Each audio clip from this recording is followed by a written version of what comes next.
तो दोस्तों, उड़ने की आशा के आज के एपिसोड की शुरुआत होती है एक खूबसूरत पल से, जहां शादी के फंक्शन में रिया रेणुका की अलग अलग पोज में तस्वीरें खींच रही होती है। तभी वहां सायली आती है तो रिया सायली के डेकोरेशन की तारीफ करती है और उसके साथ भी एक सेल्फी लेती है।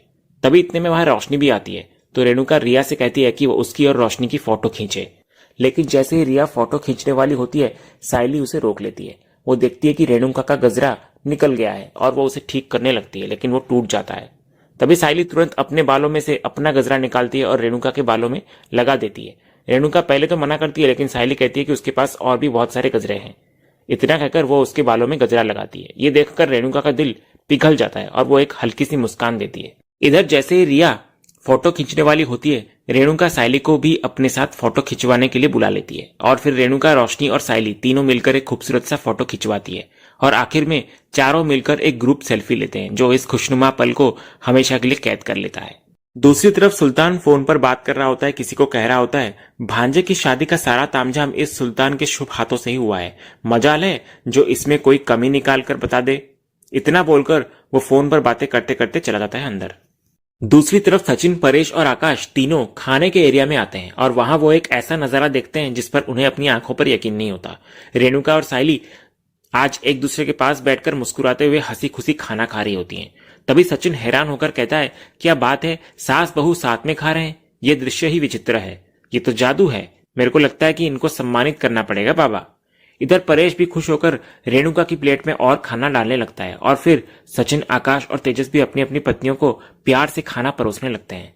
तभी वहां किशोर आता है और कहता है कितना प्यारा दृश्य है। वो सचिन से फोटोग्राफर को बुलाने को कहता है तो सचिन फोटोग्राफर से कहता है, ऐसा दृश्य ना हमारे परिवार में 3-4 साल में एक बार देखने को मिलता है, तो तू इधर कोई मस्त एंगल बनाकर फोटो ले ले। और फिर सारे पति पत्नी अपनी अपनी पत्नियों को खाना खिलाने का पोज देते हैं और एक यादगार फोटो खिंचवाते हैं।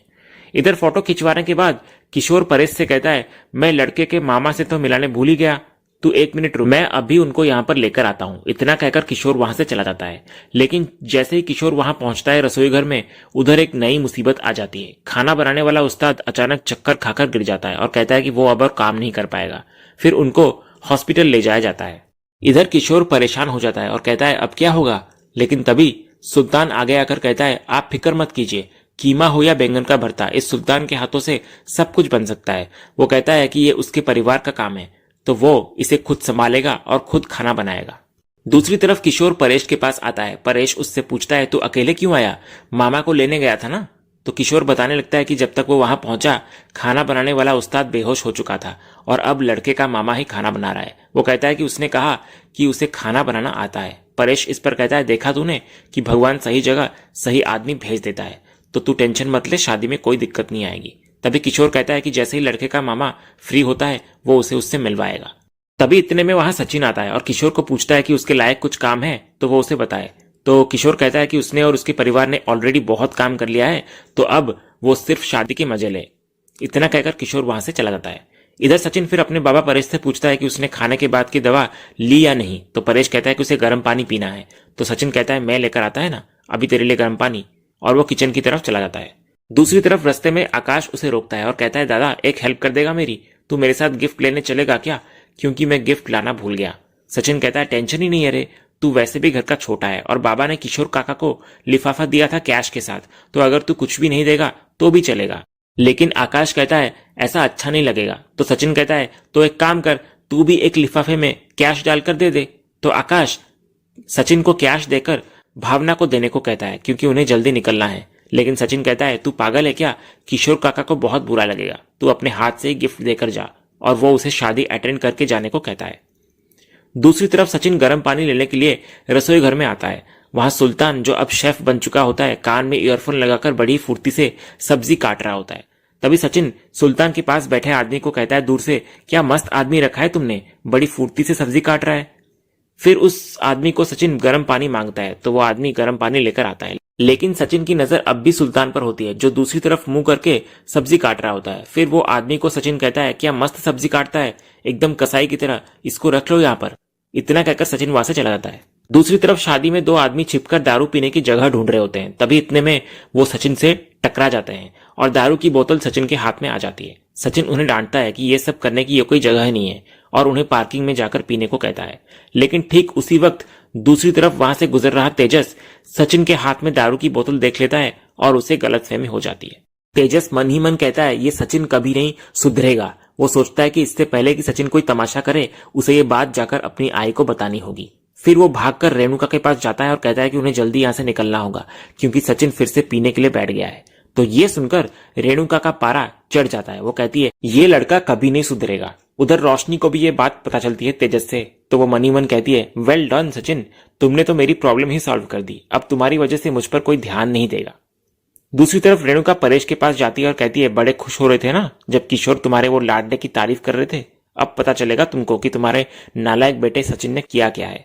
वो बताती है कि सचिन ने पीने का पूरा प्रोग्राम बना लिया है, लेकिन परेश को इस बात पर यकीन नहीं होता। वो कहता है मुझको मेरे सचिन पर पूरा भरोसा है कि वो यहाँ ऐसा कुछ भी नहीं कर सकता। अगर पुराना वाला सचिन होता तो बात अलग थी, लेकिन अभी सचिन बदल गया है। लेकिन रेणुका बोलती है कि अगर सचिन ने कोई तमाशा किया तो उनकी और किशोर भाऊ दोनों की बहुत बेइज्जती होगी। वो पूछती है कि वो अब तक उस पर भरोसा कैसे कर सकता है। तो परेश फिर रेणुका से पूछता है कि उसे ये बात किसने बताई। तो रेणुका बोलती है तेजस ने सचिन को हाथ में बोतल लेते हुए देखा। तभी परेश सायली को बुलाता है और कहता है कि वो सचिन को ढूंढे और शादी खत्म होने तक उसके साथ ही रहे। इधर रेणुका भी सायली पर ताना कसती है, तेरे पति ने अपने दोस्तों को यहाँ पर बुलाकर फिर से पीने का प्रोग्राम शुरू कर दिया है, तो तू जाकर उसको संभाल वरना वापस से हमारी बेइज्जती यहाँ पर हो जाएगी। तभी सायली कहती है सचिन ऐसा कुछ भी नहीं कर सकता। लेकिन रेणुका कहती है हम हमारे घर के बेवड़े चिराग को तुझसे ज्यादा अच्छी तरह से जानते हैं। वो कहती है कि तेजस ने उसे खुद हाथ में बोतल लेते हुए देखा है। इधर परेश दोबारा सायली को समझाता है कि वो किशोर की परेशानी और नहीं बढ़ा सकते। तो सायली कहती है आप फिक्र मत कीजिए, मैं ऐसा कुछ होने नहीं दूंगी, और वो सचिन को ढूंढने के लिए चली जाती है। दूसरी तरफ सचिन फोन पर बात करते करते रसोई के एरिया की तरफ आ रहा होता है। वहां वही दो आदमी छिपकर शराब पी रहे होते हैं। सचिन को देखकर वो भागने लगते हैं, लेकिन उससे टकरा जाते हैं और उनके ग्लास की दारू सचिन के कुर्ते पर गिर जाती है। सचिन फिर उनको डांटता है, एक तो यहाँ परिवार वाले लोग हैं और तुम लोग यहाँ पर दारू पीकर हो हल्ला मचा रहे हो। वो कहता है कि अगर दारू खाने में गिर गई तो सब बेवड़ा पार्टी बनकर घूमेंगे। फिर वो उन्हें डांटकर पार्किंग की तरफ दोबारा भेज देता है। दूसरी तरफ सचिन अंदर आ रहा होता है, तभी एक औरत उसके पास से गुजरती है और कहती है पता नहीं लोग सुबह सुबह शराब कैसे पी लेते हैं। तभी सायली ये सुन लेती है और जब वो सचिन के पास जाती है तो उसे भी शराब की बदबू आने लगती है। वो कहती है तुम अपनी हरकतों से बाज नहीं आओगे ना, मैंने तुम पर भरोसा किया और तुमने दोबारा शराब पी। सचिन हंसकर कहता है कि उसने शराब नहीं पी है, लेकिन सायली कहती है मुझसे झूठ बोलने की कोशिश मत करो। इधर सायली फिर आकाश को भी बुलाती है। इधर आकाश को भी स्मेल आता है, तो वो भी सचिन से पूछता है कि उसने शराब क्यों पी। तो सचिन कहता है कि वो शराब नहीं पी रहा था, बल्कि दो आदमी उससे टकरा गए थे और उनकी दारू उसके कुर्ते पर गिर गई, इसलिए बदबू आ रही है। लेकिन सायली को उसकी इस कहानी पर यकीन नहीं होता। वो कहती है कोई भी चलता फिरता इंसान तुम पर शराब छिड़क कर जाएगा, ये क्या बात हुई। आकाश भी कहता है कि सब कुछ तो अच्छा चल रहा था, तो उसने ऐसा क्यों किया। तभी सचिन उन्हें उस जगह पर लेकर जाता है जहां वो उन दो आदमियों से टकराया था, लेकिन वहां पर कोई नहीं होता। ठीक उसी वक्त दूसरी तरफ थोड़ी दूर पर सुल्तान एक टेम्पो से सामान उतरवा रहा होता है, लेकिन सचिन और सुल्तान की नजर एक दूसरे पर नहीं पड़ती। इधर सायली और आकाश कहते हैं कि अब वो मान ले कि उसने शराब पी है, लेकिन सचिन कहता है तुम लोग इधर ही रुको, मैं अभी दूध का दूध और पानी का पानी करता है। इतना कहकर वो अपनी गाड़ी की तरफ जाता है और अपना कुर्ता बदलने के लिए पीछे वाली सीट में बैठ जाता है। दूसरी तरफ रोशनी तेजस से बोलती है कि वो लोग गिफ्ट में कैश देकर जल्दी से यहां से निकल जाए ताकि सचिन का ड्रामा उन्हें बर्दाश्त न करना पड़े। लेकिन तेजस बोलता है कैश क्यों देना है, वॉल क्लॉक देते हैं ना। रोशनी कहती है कि उनके पास इतना टाइम नहीं है, और वैसे भी सायली ने भावना के मेकअप के लिए उससे डिस्काउंट दिलवाया है, तो उसे ज्यादा पेमेंट नहीं मिली। तो तेजस कहता है सायली ने तुमसे डिस्काउंट दिलवाया है तो ये तो सिंपल हो गया, हम भी उनको डिस्काउंट में गिफ्ट नहीं देंगे, बात खत्म। तभी इतने में वहां से सुल्तान सामान उठाकर गुजरता है, लेकिन इतना बड़ा सामान होने की वजह से कोई उसका चेहरा देख नहीं पाता। और इधर सचिन अपनी गाड़ी से एक दूसरा शर्ट पहनकर बाहर आता है। वो आकाश और सायली से पूछता है अब खुशबू आ रहा है क्या मेरे से। वो कहता है कि अगर उसने शराब पी होती तो कुर्ता उतारने के बाद भी बदबू आती। इधर सचिन फिर सायली और आकाश को अपना मुंह सूंघाता है और तब जाकर उन्हें यकीन होता है कि उसने दारू नहीं पी है। सचिन का दिल टूट जाता है। वो कहता है भरोसा नाम की कोई चीज ही नहीं है। इधर सायली और आकाश दोनों उससे माफी मांगते हैं, लेकिन सचिन उन दोनों को रसोई घर में ले जाता है और उन दो आदमियों से कबूल करवाता है कि उन्होंने ही सचिन पर दारू गिराई थी। और इधर अब जब सच सामने आ चुका होता है तो सचिन पूछता है कि ये झूठी बात किसने फैलाई थी।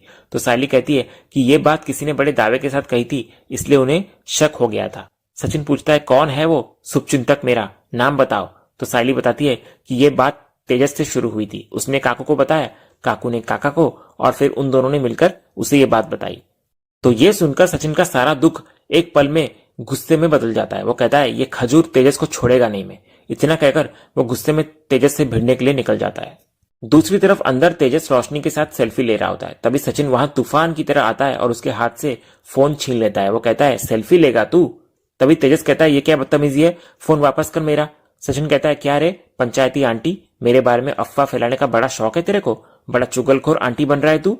वो पूछता है कि उसने ये अफवाह क्यों फैलाई कि वो दारू पीकर घूम रहा है। तो तेजस इस पर कहता है अरे गवार, मैं तेरे को जानता हूं अच्छे से, तू हमेशा पीकर तमाशा ही करता है, मुझे पता है। तो ये सुनकर सचिन का गुस्सा 7वें आसमान पर पहुंच जाता है। वो तेजस का कॉलर पकड़ लेता है और कहता है तेरे को दिखाऊं कि तमाशा क्या होता है। और फिर वो चिल्लाकर जोर से बोलता है ये खजूर तेजस ने मेरा नाम खराब किया था ना, तो मैं इसका थोबड़ा खराब कर डालेगा। और इसी सीन के साथ ही आज का ये एपिसोड यहीं खत्म होता है। तो दोस्तों, आज का ये वीडियो आपको कैसा लगा कमेंट के माध्यम से हमें जरूर कहिएगा, और कमेंट में हाइप करना भी मत भूलिएगा, और वीडियो को लाइक शेयर सब्सक्राइब करना भी मत भूलिएगा, ताकि ऐसे रोज लेटेस्ट एपिसोड के अपडेट्स आप टेलीविजन से पहले पा सकें। तो मिलते हैं हम एक नए एपिसोड के रिव्यू में, तब तक के लिए नमस्कार।